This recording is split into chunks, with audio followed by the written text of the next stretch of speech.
Before we dive into the story, drop a comment below and tell us where you're watching from. Enjoy the story. The December wind cut through the streets of Manhattan like a knife, carrying snowflakes that danced in the glow of the streetlights. Jackson Reed pulled his cashmere coat tighter around his shoulders as he exited the gleaming glass tower of Reed Enterprises. At 35, he had everything money could buy: the penthouse overlooking Central Park, the private jet waiting at Teterboro, investment portfolios that generated more wealth than most people would see in 10 lifetimes. What he didn't have was someone to share it with. "Mr. Reed, your car is waiting," his assistant called from the doorway, but Jackson waved him off. "I'll walk tonight, Michael. Need to clear my head." The sidewalks were nearly empty as most people had already retreated from the biting cold. Fifth Avenue's holiday decorations twinkled overhead, but Jackson barely noticed. The board meeting had been brutal, another quarter of record profits, another round of layoffs planned for the new year. His father would have approved, calling it necessary trimming. But the thought left a bitter taste in Jackson's mouth. As he approached the corner of 57th Street, he noticed them, two small figures huddled in the alcove of a closed storefront. They couldn't have been more than 5 years old, identical in every way. Same golden curls peeking out from beneath worn knit hats, same heart-shaped faces pinched with cold, same tattered pink coats far too thin for the December chill. Jackson stopped, frozen in place. The girls looked up at him with identical pairs of startlingly blue eyes that reminded him painfully of his sister Emma's. She had been gone for 20 years now, but the memory of her still ached like an unhealed wound. "Please, sir." One of the little girls spoke, her voice as delicate as the snowflakes falling around them. "Could you spare something? We're very hungry." Her sister clutched a threadbare teddy bear missing one eye, holding it protectively against her chest. "We haven't eaten since yesterday morning," she added softly. Jackson knelt down, bringing himself to their eye level. "Where are your parents?" he asked, his breath forming clouds in the frigid air. The first girl shook her head, golden curls bouncing slightly. "Mommy died 3 months ago. We don't have a daddy." "The shelter was full tonight," her sister added. "The lady said to come back tomorrow." Something cracked inside Jackson's chest, a wall he had carefully constructed over decades of insulating himself from anything that might make him feel too deeply. These children, alone in the world, triggered memories he had spent a fortune in therapy trying to bury. "My name is Jackson," he said, his voice uncharacteristically gentle. "What are your names?" "I'm Lily," said the first girl. "I'm Rose," said the second, clutching her teddy bear even tighter. "We're twins," they said in unison, a hint of pride breaking through their misery. Jackson nodded, noticing how their small bodies trembled with cold. "Are you hungry? There's a diner just around the corner that makes the best hot chocolate in the city." The girls exchanged glances, a silent communication passing between them that only twins would understand. Rose nodded slightly, and Lily turned back to Jackson. "We're not supposed to go with strangers," Lily said, her voice firmer than one would expect from a child her age. Jackson felt a smile tug at his lips. Their caution was admirable. "That's very smart of you. What if we call someone who can help? I know people who make sure children are safe." As he reached for his phone, Rose suddenly gasped, pointing at his wrist. "That's Mommy's bracelet."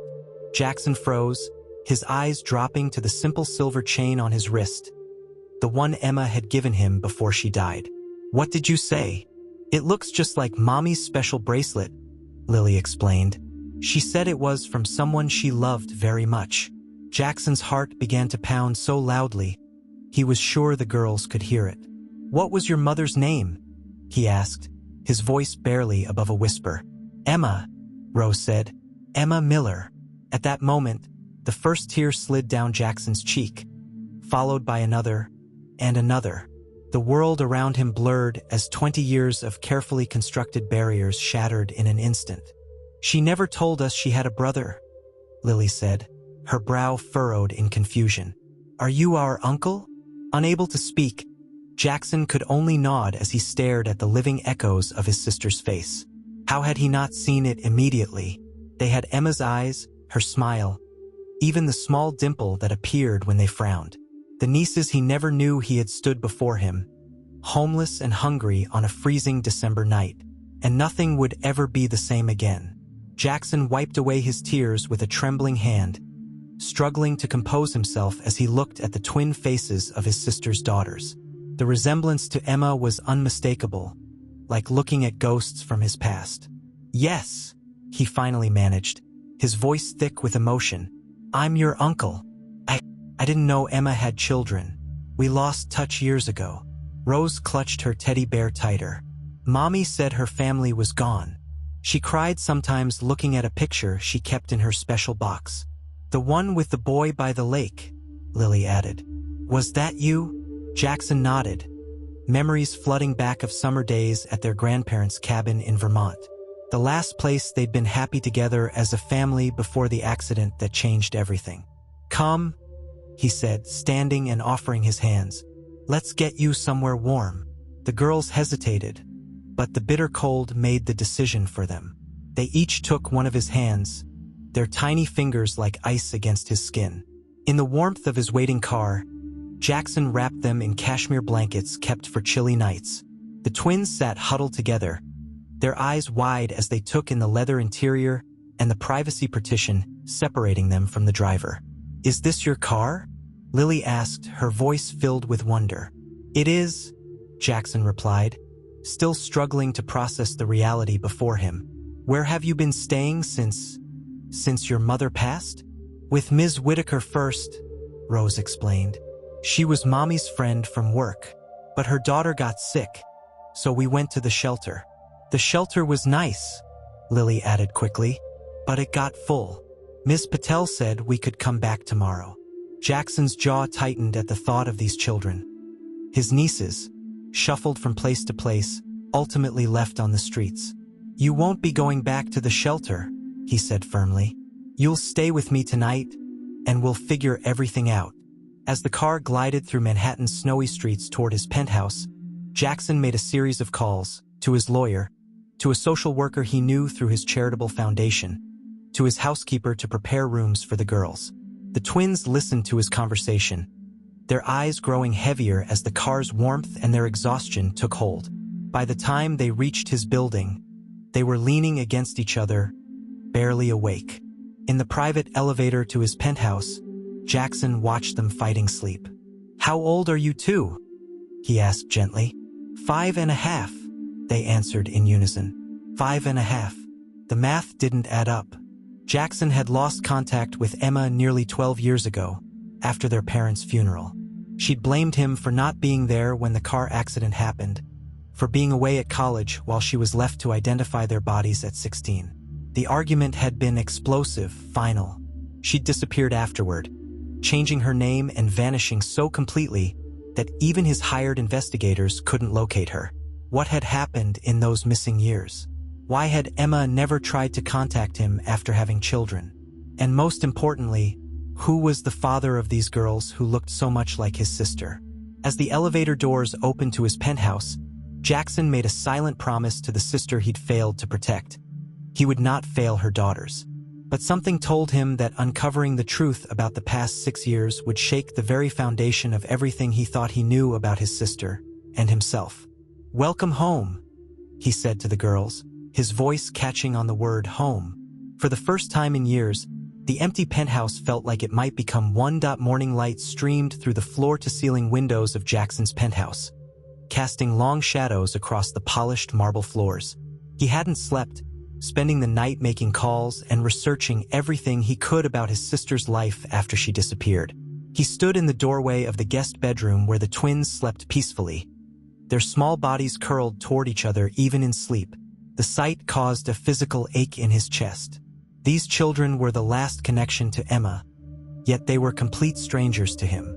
His phone vibrated with a message from Victoria Chambers, his family attorney. She'd found Emma's death certificate.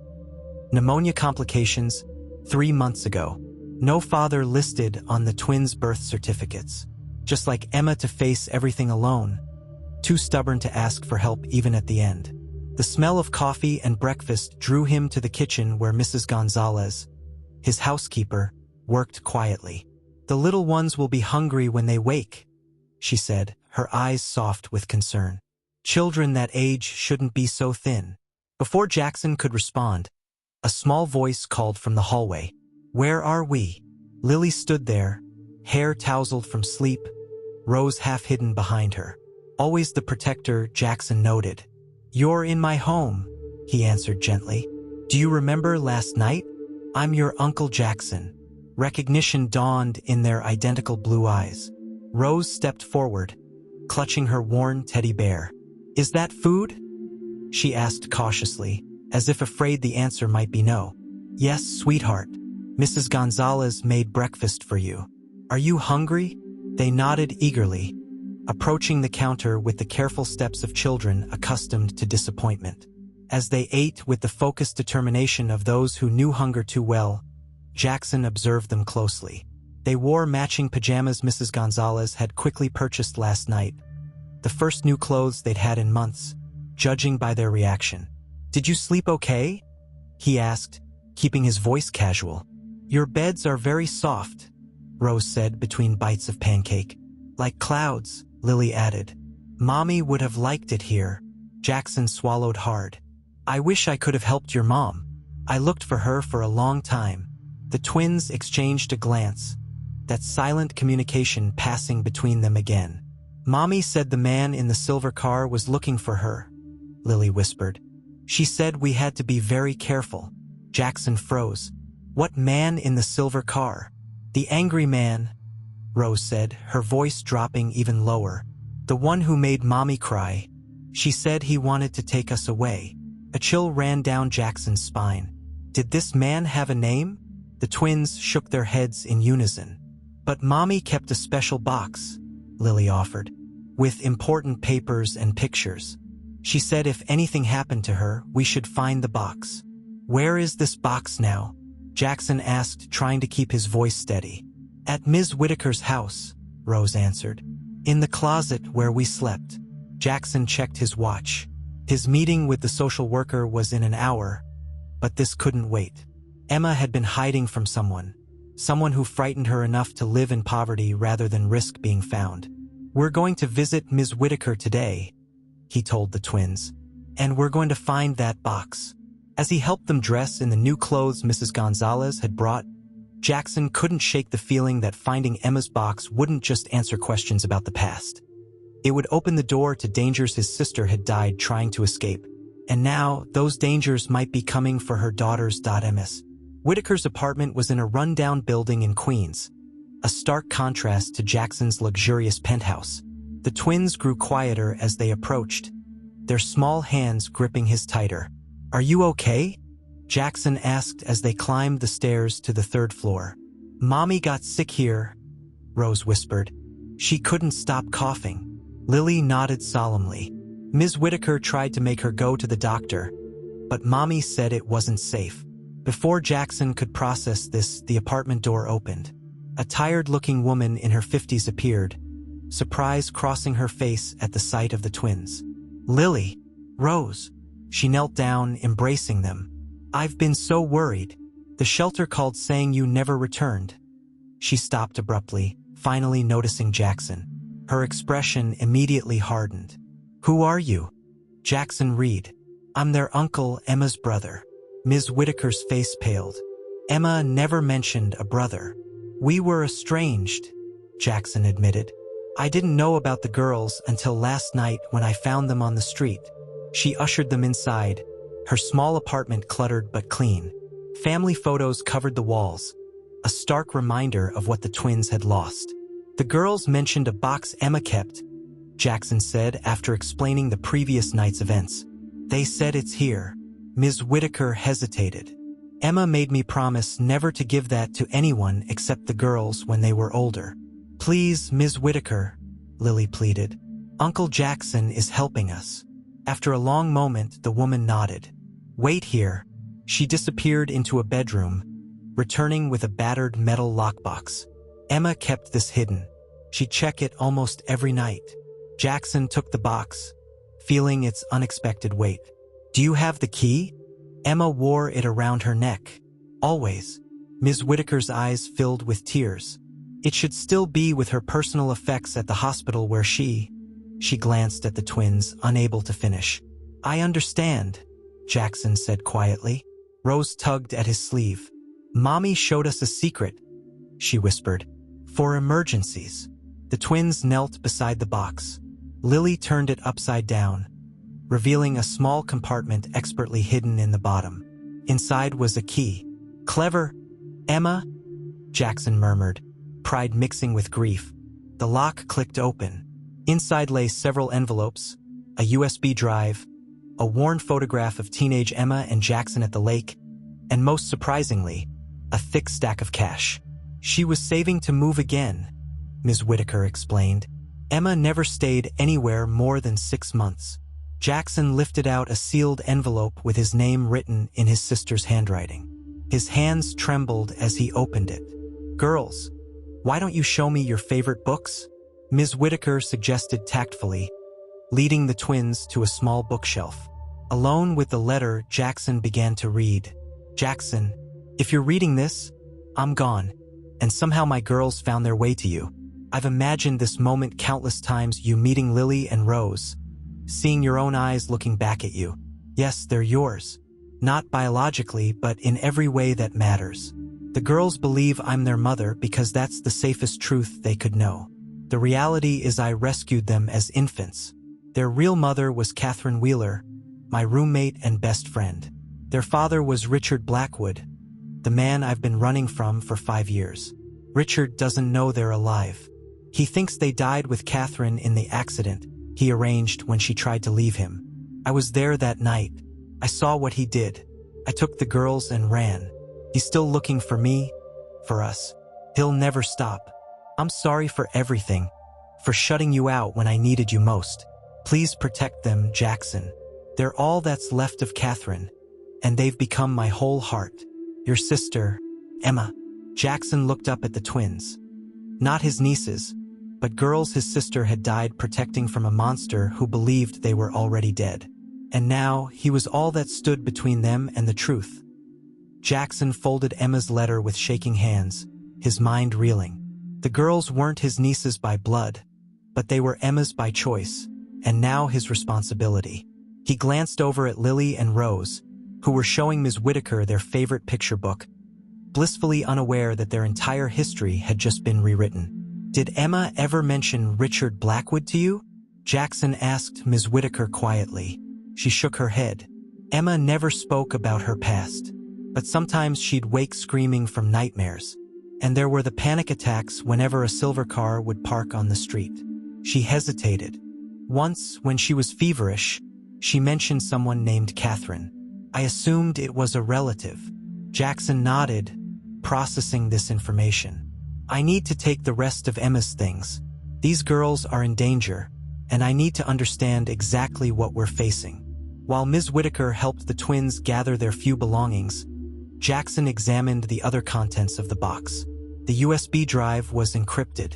Several envelopes contained newspaper clippings about a fatal car accident in Boston 5 years ago.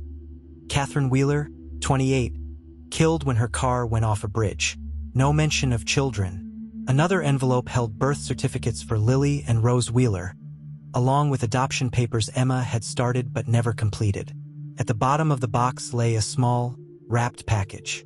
Inside was a silver bracelet identical to the one Jackson wore, the other half of the matching set he and Emma had received from their parents on their 16th birthdays.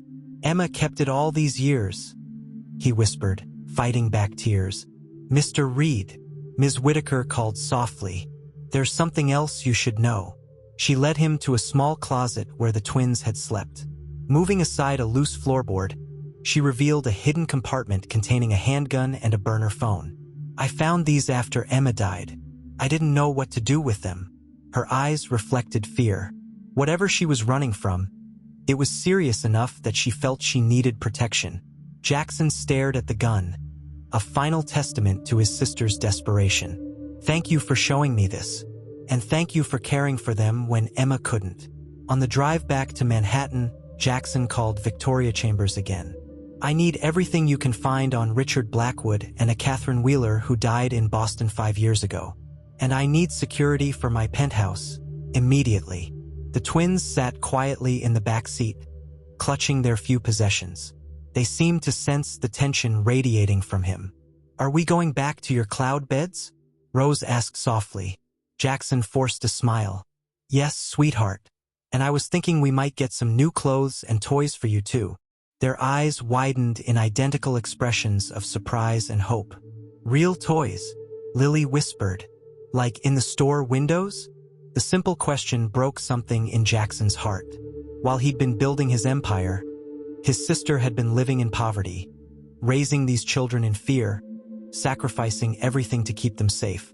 "Yes, real toys. As many as you want." As they reached his building, Jackson noticed a silver luxury sedan parked across the street. Perhaps it was nothing. Manhattan was full of expensive cars, but Emma's paranoia had become his own. In the elevator, his phone chimed with a message from Victoria. "Richard Blackwood, CEO of Blackwood Pharmaceuticals, widower of Catherine Wheeler, currently in New York for medical conference. Criminal record, none. Civil suits, multiple, all settled out of court. Red flags everywhere." Attached was a photo of a distinguished man in his 40s with cold eyes and a practiced smile. Jackson stared at the face of the man his sister had feared. A man who believed these innocent children were dead, who had allegedly murdered their mother, and who had resources that rivaled Jackson's own. As the elevator doors opened to his penthouse, Jackson made a silent vow. Emma had given her life protecting these girls. He would not let her sacrifice be in vain. But first, he needed to understand exactly what he was up against. "Mr. Reed, the security team has arrived," Michael announced through the intercom. It had been 3 days since Jackson brought the twins home. 3 days of heightened security, background checks on everyone who entered the building, and sleepless nights reviewing the contents of Emma's box. "Send them up," Jackson replied, glancing at the twins who were seated at the kitchen counter, coloring in new books. Their lives had transformed overnight. New clothes, toys, and safety. Yet they still slept curled together, still flinched at sudden noises, still hoarded food in their pockets when they thought no one was looking. The elevator doors opened to reveal 4 professionals from Sentinel Security, led by Gabriela Martinez, a former intelligence operative whose stern demeanor softened slightly at the sight of the girls. "Let's talk in my office," Jackson suggested, leading them away from curious little ears. Once behind closed doors, Gabriela spread out blueprints of the penthouse. "We've identified several vulnerabilities. The service elevator, the fire escape access, and the rooftop helipad need upgraded systems." Jackson nodded. "Do whatever's necessary. Cost isn't an issue. We'll need to install panic buttons, bulletproof glass, and establish safe rooms," she continued. "And about your schedule, public appearances should be limited until we better understand the threat." "That's not possible," Jackson replied. "I have the charity gala tomorrow night. Canceling would draw attention." Gabriela frowned. "Then we'll need additional personnel, and the children cannot attend." "Of course not. I've arranged for Mrs. Gonzalez to stay with them here." As they finalized security protocols, Jackson's phone rang Victoria Chambers. "I've found something," she said without preamble. Catherine Wheeler filed for an emergency restraining order against Blackwood 1 week before her death. She claimed he was abusive and feared for her safety and the safety of their infant daughters. Jackson's grip tightened on the phone. Was it granted? Yes, but it didn't matter. The police report from the accident noted brake lines appeared to be cut, but there was insufficient evidence to pursue charges. Blackwood had an alibi. He was at a pharmaceutical conference in Switzerland. "Convenient," Jackson muttered. "What about Blackwood's current whereabouts?" "He's still in New York. The conference ends tomorrow. His keynote speech is scheduled for 8 p.m. at the Carlyle, the same time as Jackson's charity gala across town. At least they wouldn't cross paths." After the security team left, Jackson found the twins in the living room, playing with their new stuffed animals. They looked up as he entered, their matching blue eyes still carrying shadows of wariness despite the growing trust. "Girls, I need to ask you something important," he said, sitting on the floor with them. "Do you remember anything about before you lived with Emma?" Anything at all. They exchanged their silent twin communication glance. We were always with Mommy, Lily stated firmly. But sometimes, Rose said hesitantly, I dream about a lady singing. She smelled like flowers. And there was a big house with a fountain, Lily added suddenly, with angels that spit water. Jackson's heart raced.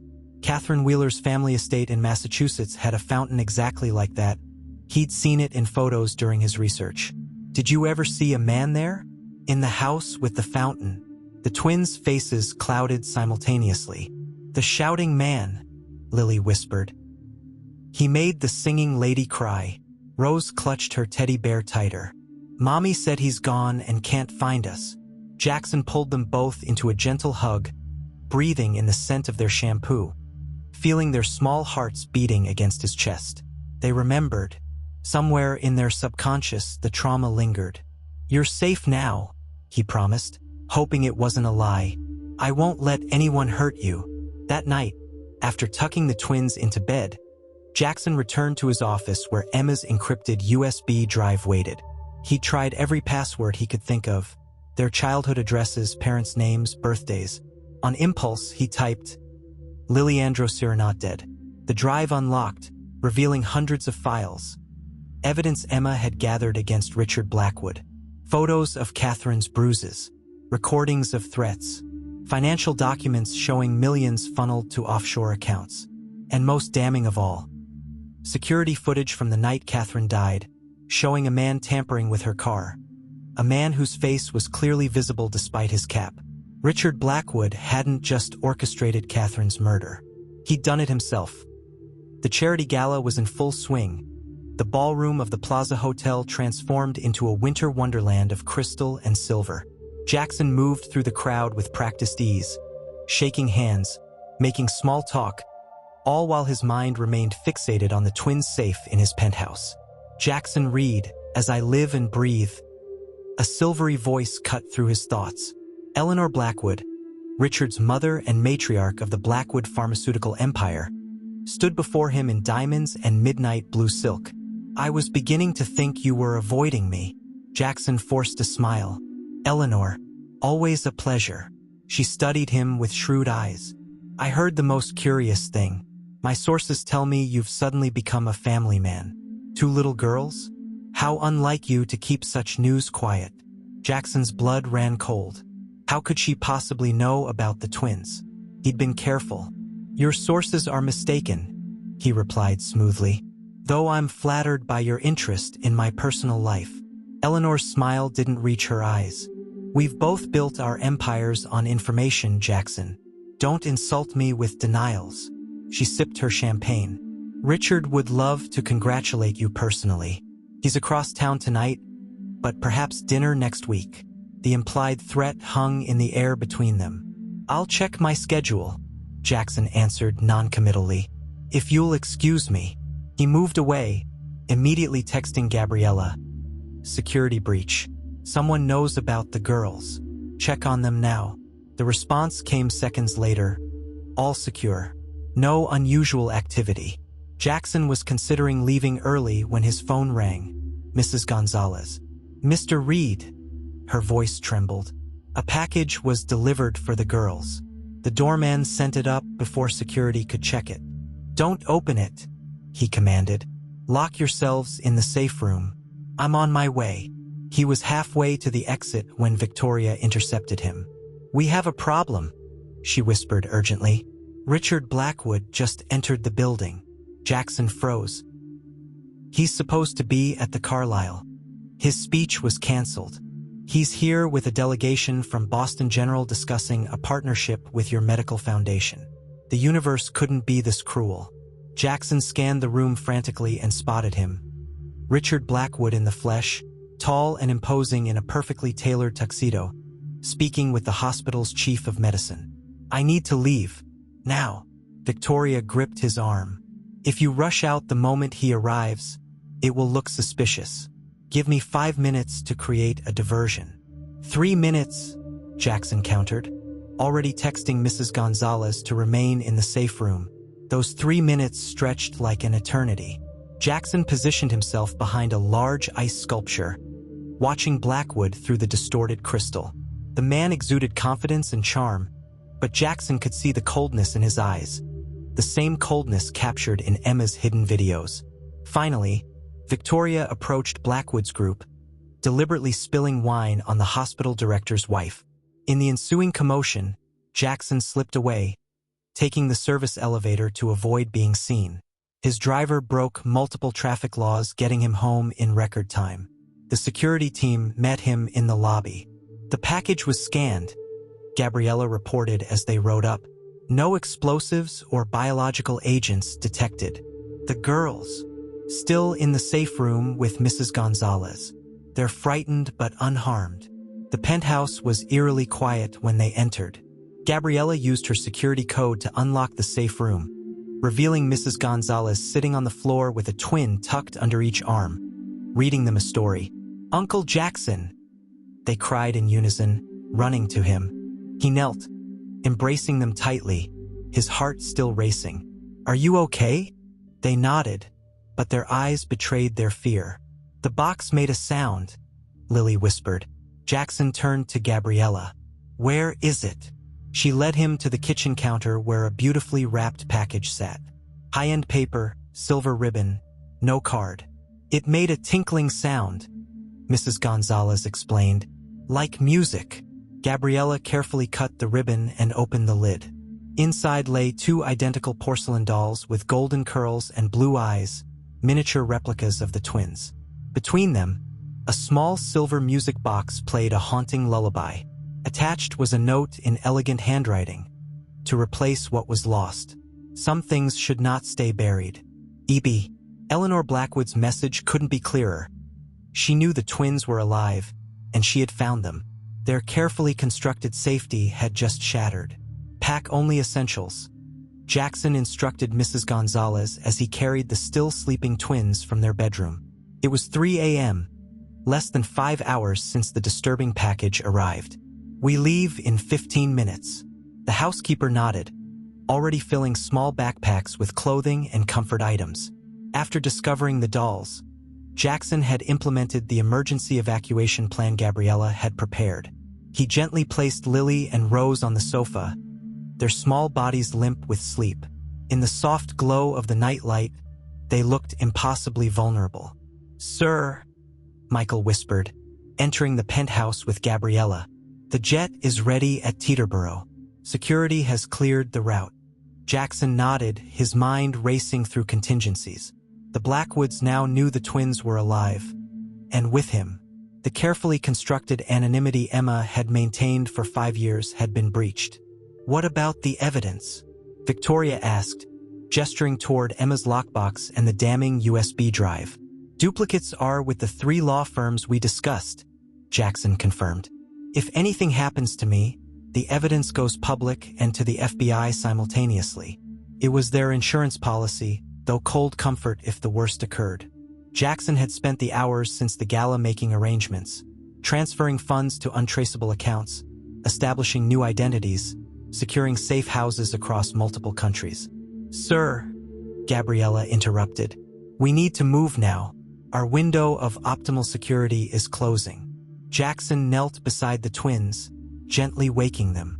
"Lily, Rose," he whispered, "we need to go on a little trip." They blinked sleepily, confusion clouding their features. "Like an adventure?" Rose murmured. "Exactly like an adventure," he confirmed, forcing a smile. "But we have to be very quiet, like spies." That captured their imagination. They slipped into their shoes and coats with minimal fuss, each clutching their favorite stuffed animal. "Where are we going?" Lily asked as Jackson helped her with her backpack. "Somewhere safe," he answered truthfully. "Somewhere beautiful." Mrs. Gonzalez embraced each child. "Be good for Mr. Reed," she said, her voice thick with emotion. "I'll see you soon." The descent to the garage occurred in tense silence. Jackson carried Rose while Gabriella held Lily, security personnel forming a protective formation around them. The garage had been cleared, with only Jackson's armored SUV waiting. "Uncle Jackson," Rose whispered as he buckled her into the car seat. Is the shouting man coming? The innocent question froze his blood. Why do you ask that, sweetheart? I saw him, she said softly. In my dreams. He was angry about the music box. Jackson exchanged glances with Gabriella. Children's dreams? Or suppressed memories surfacing? No one is going to hurt you, he promised. I won't let them. The convoy moved swiftly through the empty pre-dawn streets of Manhattan. In the back seat, the twins drifted back to sleep, hands clasped even in slumber. Jackson watched the city lights fade behind them, wondering if they would ever return. His phone vibrated with a text from Victoria. EB made inquiries about your jet's flight plan. Information contained. Be careful. So Eleanor was already tracking them. The Blackwoods' reach was as extensive as he'd feared. At Teterboro, the twins woke just enough to board the private jet, wide-eyed at the luxury but too tired to ask questions. Jackson tucked them into the converted sleeping quarters at the rear of the aircraft, waiting until they fell asleep again before joining Gabriella in the main cabin. Our flight plan shows Switzerland, she confirmed. The actual destination is known only to the pilot, you and me. Jackson nodded, staring out the window as the jet accelerated down the runway. Below, the lights of New York receded, taking with them the life he'd built. His company, his home, his identity. But as he checked on the sleeping twins one more time, he knew he'd make the same choice again. Emma had given up everything to protect these children. Now it was his turn. The irony wasn't lost on him. For years, he'd built walls around his heart after losing Emma. Now, he was tearing down his entire life to protect the children she'd loved. As the jet climbed into the darkness above the Atlantic, Jackson Reed, billionaire, CEO, Manhattan fixture, ceased to exist. In his place was simply a man desperate to keep two little girls safe from the monsters who hunted them. The small coastal village in southern Portugal seemed frozen in time. Whitewashed buildings with blue trim climbed the hillside, narrow cobblestone streets winding between them like ancient rivers. The locals barely glanced at the new arrivals, a man and two little girls who moved into the villa overlooking the sea. 2 weeks had passed since their midnight departure from New York. 2 weeks of careful movement through 3 countries, changing transportation methods and identities with each border crossing. The twins had adapted with surprising resilience, treating the journey as the adventure Jackson had promised. Uncle Jackson, look, Lily called from the terrace where she and Rose were painting. I made the ocean. Jackson smiled, joining them in the warm afternoon sun. Their artwork had improved dramatically in the short time they'd been here, another sign of how quickly children flourished when given stability and safety. It's beautiful, he said, studying her painting. You captured the exact blue of the water. Rose held up her painting proudly. I made our house. And look, there's you. Jackson's throat tightened at the stick figure with a big smile. In Rose's childish artwork, he was taller than the house itself, a protective giant watching over them. His phone vibrated, Gabriella's daily check-in. I need to take this, he told the twins. Keep painting. I'll be right inside. In the cool shadows of the living room, he answered. Any news? Blackwood Pharmaceuticals announced a major restructuring, Gabriella reported. Richard has stepped back from day-to-day operations, citing personal reasons. He's hunting us, Jackson translated grimly. Most likely, Eleanor has been spotted in Geneva, following our false trail. She paused. There's something else.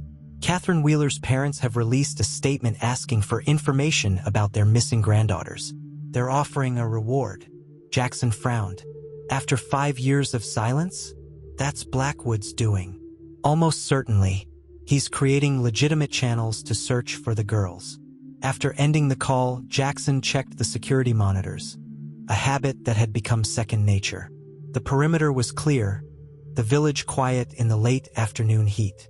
Through the window, he watched the twins painting, golden heads bent in concentration. They looked healthier already, tanned from morning walks on the beach, cheeks fuller from good food and regular meals. Their nightmares had decreased, though they still refused to sleep in separate beds. Jackson's own sleep remained elusive. Each night brought the same dream, Emma standing on the edge of a cliff, trying to tell him something vital while the wind carried her words away. He would wake reaching for her, only to grasp empty air. A soft knock interrupted his thoughts. Maria, the local woman who helped with housekeeping, stood at the door with groceries. "Hola, Senor James?" she greeted him, using his current alias. "The village is buzzing with news.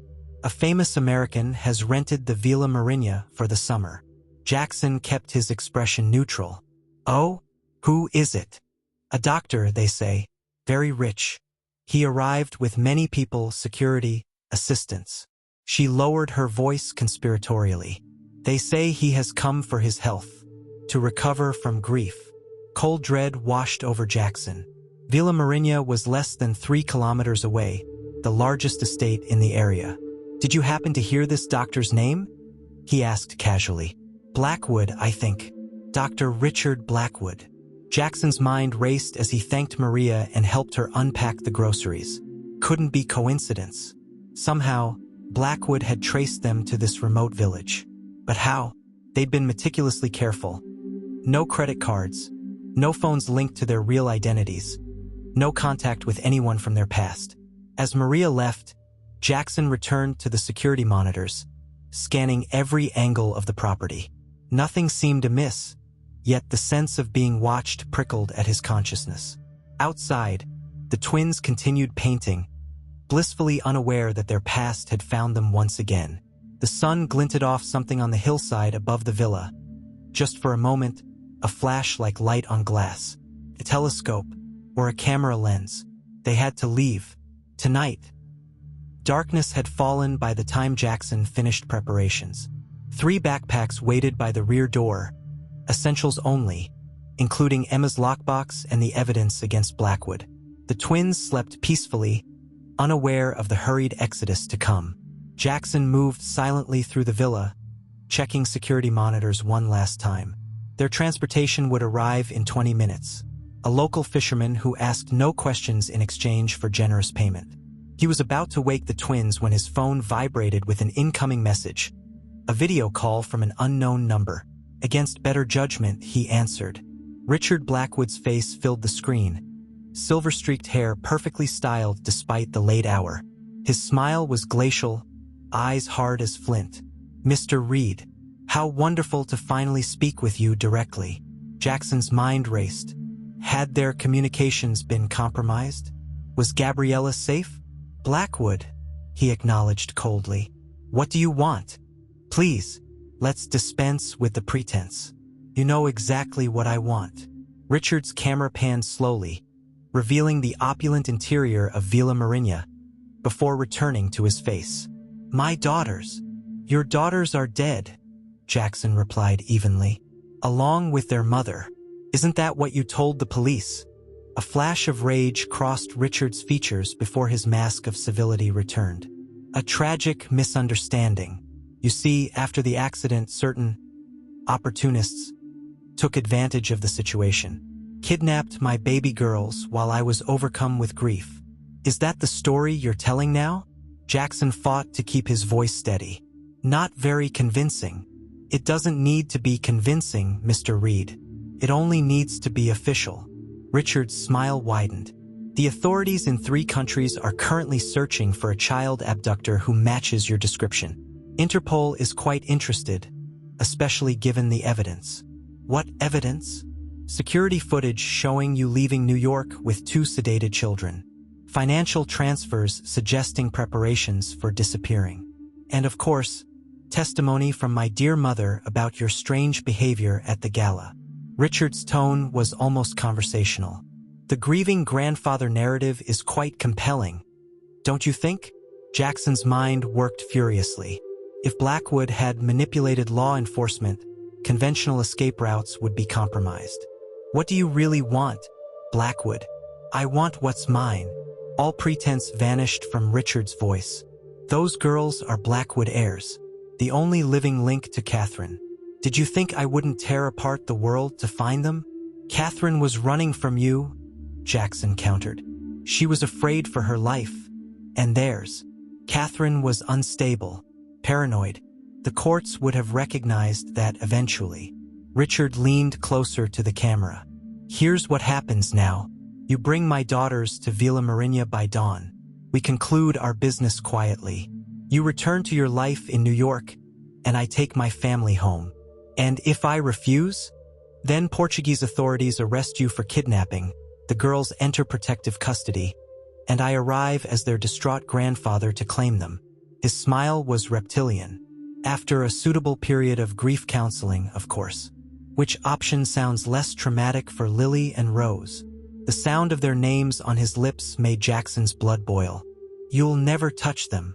I admire your conviction, but you've run out of options. Oh, and Mr. Reed. Richard's eyes gleamed with malice. Don't bother with your midnight boat. My people intercepted your fishermen an hour ago. The villa is surrounded. The call ended abruptly, leaving Jackson in suffocating silence. He rushed to the security monitors, finally noticing what he'd missed before. Dark figures positioned around the property perimeter, barely visible in the shadows. Not close enough to trigger the motion sensors, but close enough to prevent escape. Jackson checked his watch. 4 hours until dawn. 4 hours to find a way out of an impossible situation.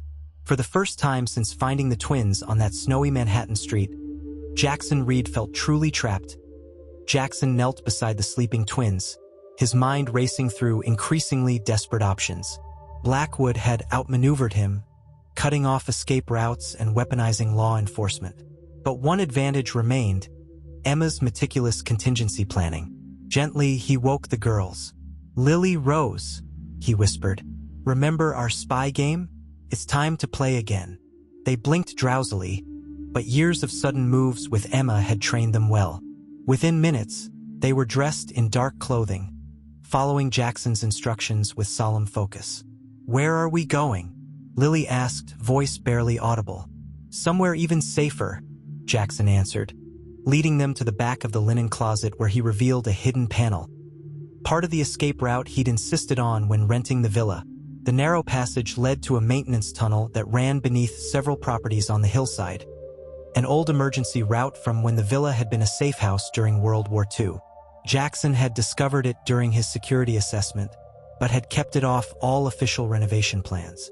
"It's an adventure, remember?" he encouraged as they crawled through the dusty space. "Just like the secret passages in your storybooks." The twins followed bravely, their small flashlights creating bobbing circles of light in the darkness. Jackson checked his watch, 3:15 a.m. Blackwood expected them at dawn, which gave them precious little time. After 10 minutes of careful movement, they emerged in an abandoned garden shed 2 properties away. Jackson peered through a crack in the wooden slats, confirming the area was clear before leading the twins across the moonlit garden to a service road. "My legs are tired," Rose whispered, stumbling slightly. Without hesitation, Jackson lifted her onto his back, balancing her weight while keeping a firm grip on Lily's hand. The road wound down toward the village, but instead of heading into town, Jackson turned onto a nearly invisible footpath that cut through an ancient olive grove. The girls remained quiet, sensing the gravity of their situation. Jackson's phone vibrated in his pocket. Another call from Blackwood, no doubt discovering their escape. He ignored it. 20 minutes of difficult hiking brought them to a small stone cottage set back from the main roads. Jackson knocked 3 times, paused, then twice more. The door opened, revealing Maria, their housekeeper, her expression grim. "Quickly," she urged in Portuguese accented English. Inside, once the door closed behind them, Maria embraced the twins. "Such brave little ones," she murmured before turning to Jackson. "My brother is ready." Jackson had gambled everything on Maria's family connections. Her brother Pablo wasn't just a local fisherman. He was a former smuggler who knew every hidden cove and patrol schedule along the coast. "Bad men are looking for us?" Jackson explained simply to the twins as they settled into the cottage's small kitchen. "But Maria and Pablo are friends. They're going to help us play the best hide-and-seek game ever." Maria set bowls of warm soup before the girls. "Eat, little ones. The boat journey will be cold." While the twins ate, Jackson studied the crude map Pablo had drawn. Their destination wasn't another coastal town as Blackwood might expect, but a small monastery on an island visible only during low tide. The brothers have granted sanctuary, Maria explained quietly. No authorities will search there without church permission. Pablo will return for you in 3 days with new papers. Jackson nodded gratefully. How did you know to help us? Maria's eyes softened. I had a sister who married a powerful, cruel man. She did not escape. She touched the twins' golden hair gently. These little angels. Their eyes hold the same fear my sister's children once had. A soft knock at the back door signaled Pablo's arrival. Bearded and weathered, he nodded curtly to Jackson. The patrol boats changed course 10 minutes ago. They're searching the eastern coves. We must go now. Jackson helped the twins into warm jackets and life vests. Remember, he told them softly, this is an adventure, but we must be very quiet and very brave. Like Mommy taught us, Lily whispered. Exactly like Mommy taught you, Jackson confirmed, his throat tight, as they slipped out the back door toward the hidden path to Pablo's boat. Jackson's phone vibrated one final time. Against better judgment, he checked the message. You've disappointed me, Reed. Perhaps this will change your perspective. Attached was a photo of Gabriela Martinez, unconscious and bloodied, tied to a chair in what appeared to be a stone cellar. The message continued. For every hour you delay, she loses a finger. Bring my daughters to Villa Marinha by noon, or what happens next will be your responsibility. Jackson stared at the screen, ice flooding his veins. Blackwood had raised the stakes beyond imagination. Now he faced an impossible choice. The twins' safety or Gabriela's life. Dawn broke over the monastery island, painting ancient stone walls with golden light. The twins slept on narrow cots in the small chamber provided by the monks, exhaustion finally claiming them after the harrowing night journey across choppy waters. Jackson stood at the tiny window, watching the tide slowly recede to reveal the causeway connecting the island to the mainland. A path that would disappear again in 6 hours when the tide returned. The monastery's isolation had protected it for centuries. Now he prayed it would protect the twins. Brother Miguel, the elderly abbot who had welcomed them in the pre-dawn darkness, entered silently. The children sleep peacefully, he observed in heavily accented English. But you, my friend, carry a terrible burden. Jackson turned from the window, revealing the torment in his eyes. The image of Gabriela bound and bloodied haunted him, along with Blackwood's ultimatum. 3 hours had already passed since the message. I need to go back, Jackson said quietly. Someone's life depends on it. Brother Miguel studied him thoughtfully. The fisherman's sister explained your situation. These men who hunt the children, they are without honor or mercy, which is why I can't abandon my friend to them. Jackson ran a hand through his disheveled hair. But I can't risk the twins either. The sanctuary of the monastery extends to all who seek it in good faith, Brother Miguel assured him. The children will be protected here. No authorities will search these sacred grounds without permission from the bishop himself, a process that takes many days. Jackson approached the sleeping twins, his heart constricting as he gazed at their peaceful faces. Lily had one arm flung protectively over her sister, even in sleep. Could he leave them even temporarily? Emma had never left their side. I made a promise to protect them, he whispered. And sometimes protection requires difficult choices, the abbot replied. I sense you have a plan. Jackson nodded grimly. Not a good one, but the only option. He knelt beside the twins' cots, gently brushing hair from their foreheads.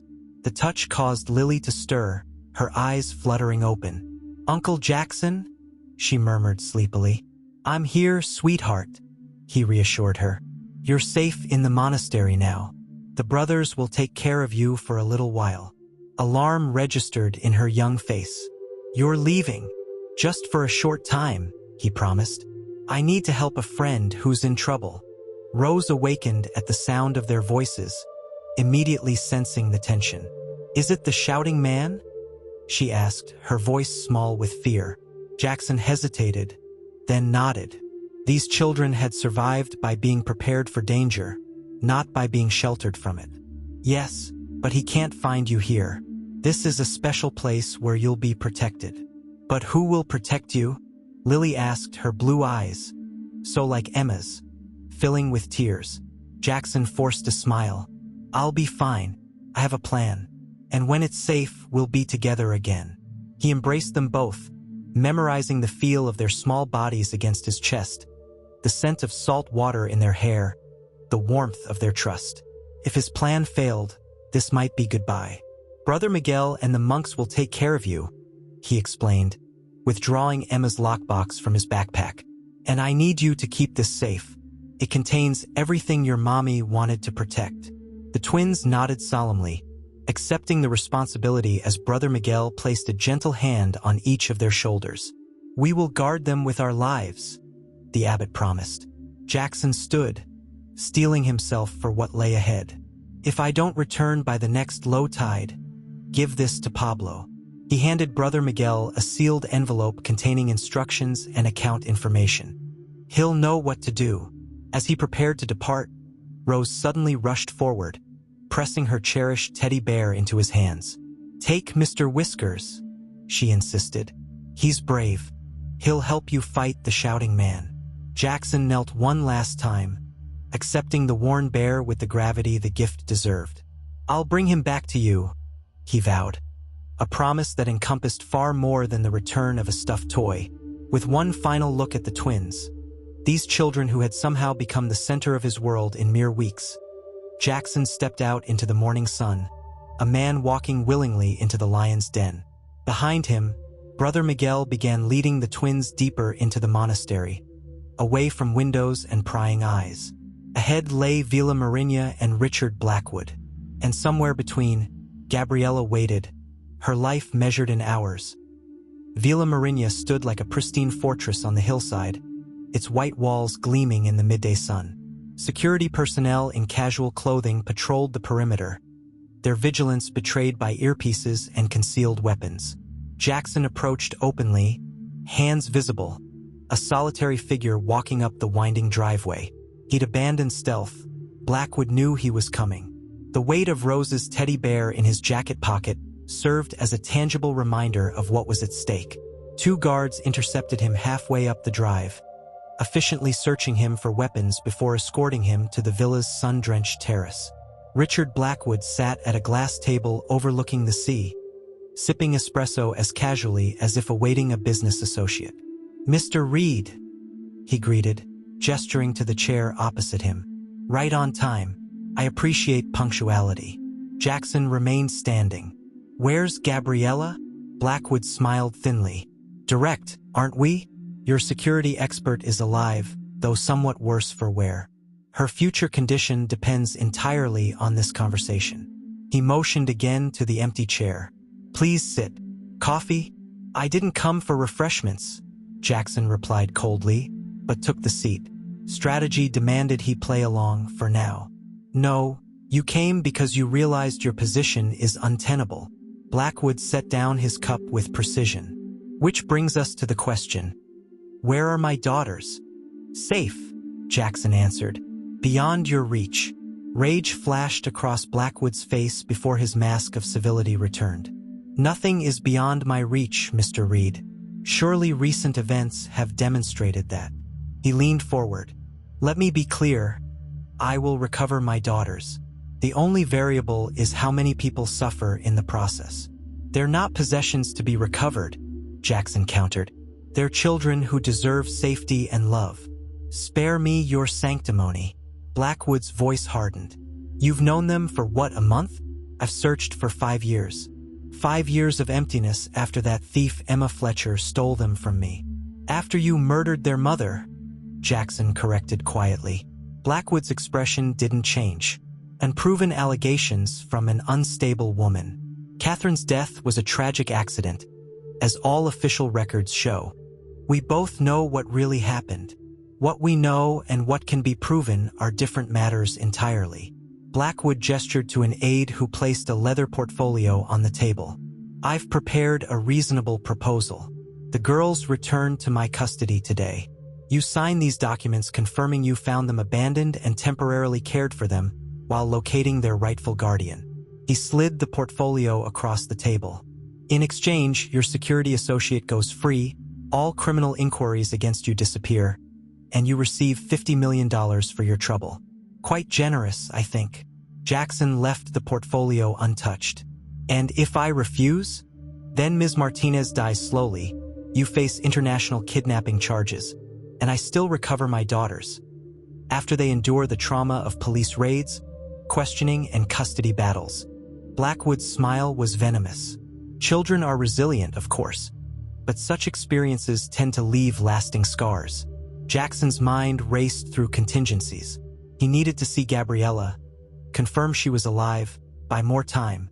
I want proof Gabriella is alive, and I want to speak with her, he demanded.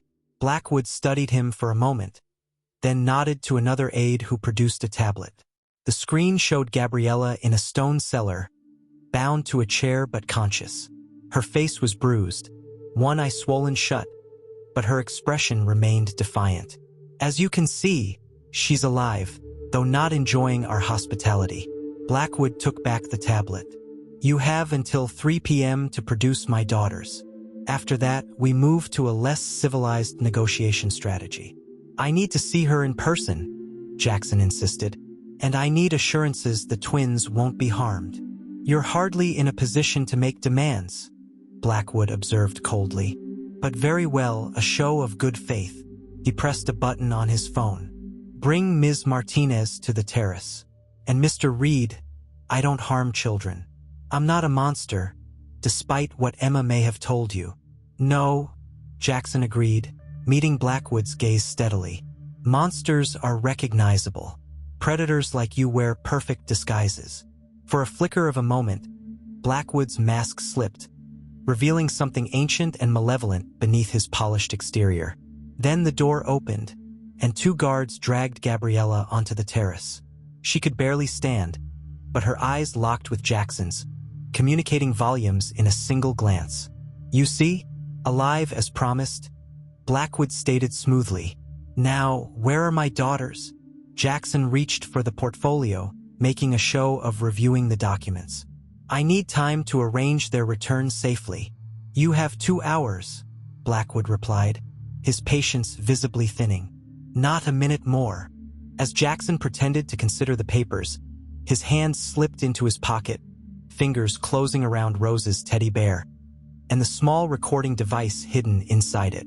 The conversation had been illuminating indeed.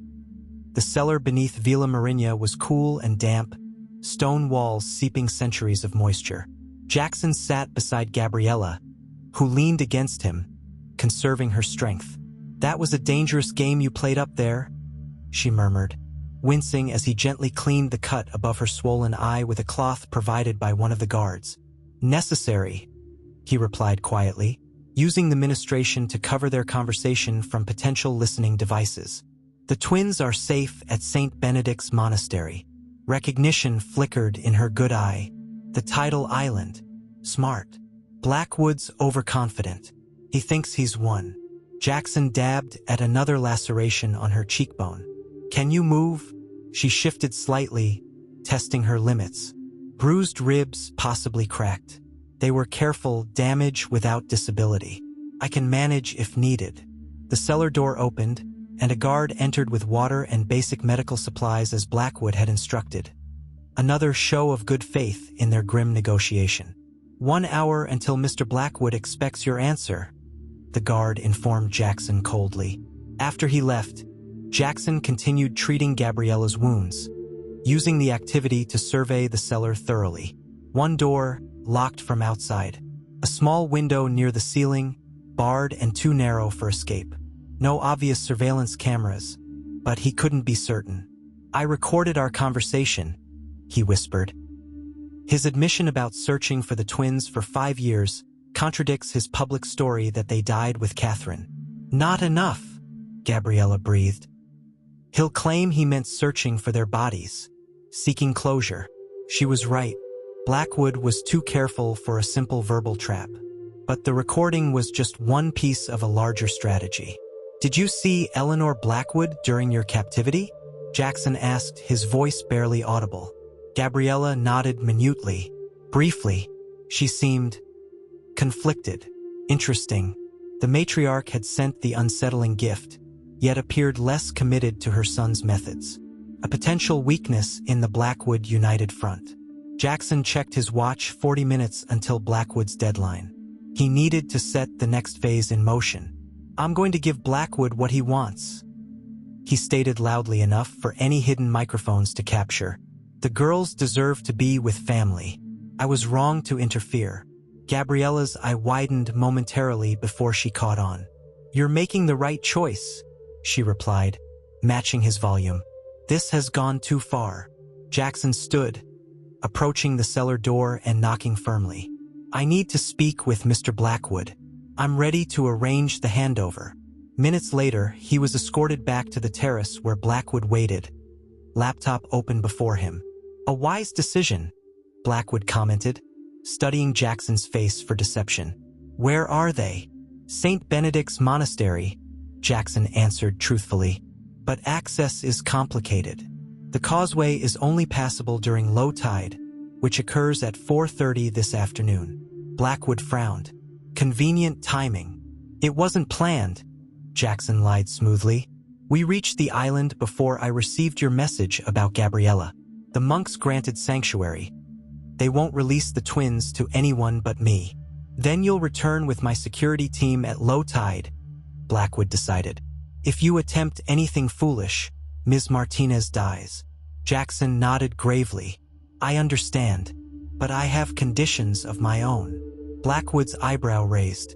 "You're hardly in a position." "My conditions ensure a smooth transition for the twins," Jackson interrupted. "First, Gabriella comes with us to the monastery and remains unharmed. Second, once the twins are in your custody, we both go free with the agreed compensation. Third, you sign a document promising never to pursue legal action against either of us." Blackwood considered briefly before nodding. "Acceptable.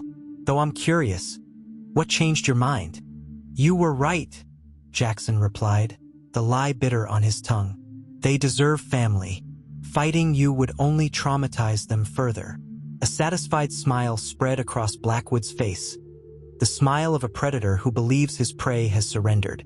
"I've always believed blood connections transcend all others. The girls belong with me. They're true family. There's one more thing," Jackson added. "I promised the twins I'd bring something when I returned." He removed Rose's teddy bear from his pocket. "Their mother gave them these bears. It would ease the transition if they could keep them." Blackwood stared at the worn toy with barely disguised disgust but nodded. "Fine. Sentimentality has its place in children's development." As preparations began for the afternoon journey to the monastery, Jackson was permitted to return to Gabriella. In the privacy of the cellar, he whispered the truth of his plan. "We're not surrendering the twins," he assured her. "Help is coming." "From where?" she asked, her voice equally low. Jackson checked his watch. The countdown to low tide had begun. "From the most powerful force on Earth," he answered. "A grandmother who believes her grandchildren are dead." The causeway to St. Benedict's Monastery stretched before them like an ancient stone serpent emerging from the receding tide. Wet sand glistened in the late afternoon sun, seagulls circling overhead in restless formations. Jackson walked at the center of Blackwood's security detail, Gabriella limping beside him. Richard Blackwood led the procession, his expensive loafers incongruous against the wet stone path. Four armed guards surrounded them, with two more waiting in vehicles at the mainland end of the causeway. "Quaint location," Blackwood remarked as they approached the monastery's weathered gates. "Though I question the judgment of involving religious figures in a family matter." Jackson said nothing, conserving energy for what lay ahead. Every step closer to the monastery brought them nearer to the culmination of his desperate gambit, a plan with too many variables and too few guarantees. Brother Miguel awaited them at the gates, his weathered face revealing nothing as he regarded the approaching group. "Mr. James," he acknowledged Jackson, using his alias. "You have returned with guests." "These men are here for the children," Jackson explained carefully. "Their grandfather has come to claim them." Understanding passed between them, the prearranged signal that the contingency plan was in effect. "The children are in the chapel garden," Brother Miguel replied, opening the ancient gate. "They have been praying for your safe return." As they entered the monastery grounds, Jackson noted the unusual emptiness. The brothers who normally tended the gardens or moved between buildings were notably absent. All according to plan. "This way," Brother Miguel directed, leading them through a stone archway into a walled garden where vibrant flowers surrounded a small fountain. The twins sat on a stone bench, heads bent together over a picture book, the very image of innocent childhood. They looked up at the sound of approaching footsteps, their faces brightening at the sight of Jackson before registering the strangers accompanying him. Immediately, they drew closer together, wariness replacing joy. "Uncle Jackson?" Lily called, uncertainty in her voice. "It's okay," he assured them, moving forward despite the restraining hand of a guard on his shoulder. "I've brought someone who's been looking for you for a very long time." Richard Blackwood stepped forward, his expression transforming into a mask of grandfatherly warmth, so convincing it would have fooled anyone who hadn't seen the cruelty beneath. "Lily Rose," he said softly. "Do you remember me? I'm your grandfather." The twins exchanged frightened glances, shrinking back as he approached. "The shouting man," Rose whispered, clutching her sister's hand. Blackwood's facade flickered momentarily before he recovered. "You were so young when I last saw you. Just babies. Your mother, my daughter Catherine, would be so happy to know you're safe." "Our mommy was Emma," Lily stated firmly, "and she said you were a bad man." Anger flashed across Blackwood's features. "Emma Fletcher was not your mother," he snapped, his veneer of kindness cracking. "She was a disturbed woman who took you from your real family. From me." "That's enough," Jackson interjected, stepping between Blackwood and the twins. "You're frightening them." "Control your client, Mr. Reed," Blackwood warned coldly. "Our agreement doesn't require the children's consent, only their transfer." As tension mounted in the garden, the monastery bell began to toll. 3 sharp peals followed by silence. Brother Miguel bowed his head in apparent prayer. It was the signal. "You speak of agreements," came a steely voice from the garden entrance. "Yet you've broken the most sacred one of all." Eleanor Blackwood stood in the stone archway, elegant even in her evident fury. Behind her waited Portuguese police officers and a distinguished gentleman Jackson recognized as the regional prosecutor. "Mother?" Richard faltered, genuine shock registering on his face. "What are you doing here?" "Bearing witness to the truth," she replied, her gaze shifting to the twins. For a moment, her composure wavered. "They look so much like Catherine. Mrs. Blackwood has provided evidence of considerable interest to our investigation," the prosecutor announced, stepping forward, "including banking records showing payment to the driver who tampered with Catherine Wheeler's vehicle 5 years ago." Richard's security team exchanged uncertain glances, their hands moving toward concealed weapons before noticing the police officers' drawn guns. "This is absurd," Richard blustered. "Mother, whatever you think you're doing." "I know what my son is," Eleanor interrupted, her voice hollow with grief and determination. "I've always known. I just couldn't bear to admit it until I heard the recording Mr. Reed provided. Your own words confirming the girls were alive all these years while you told me they had died with Catherine." Jackson moved to the twins, gathering them protectively as the confrontation unfolded. "You chose power over justice," Eleanor continued, addressing her son with centuries of aristocratic authority in her bearing. "You chose control over love. You chose to murder the mother of your children rather than lose possession of them." As police moved to take Richard into custody, he locked eyes with Jackson one final time, a gaze of pure malevolence that promised this wasn't over. But as the monastery bell began to toll again, signaling high tide's return, Richard Blackwood was led away in handcuffs, his empire crumbling as swiftly as the causeway would soon disappear beneath the rising sea. In the peaceful garden, Jackson knelt before the twins, returning Rose's teddy bear to her waiting arms. "Is it over?" Lily asked, her young voice carrying the wisdom of one who had endured too much. Jackson gathered them both close, feeling their small hearts beating against his chest. "Yes," he promised. "It's finally over. You're safe now, truly safe." And as the sun began its descent toward the horizon, casting golden light across the ancient stone walls, three souls who had been broken by loss began the long journey of becoming whole again, together.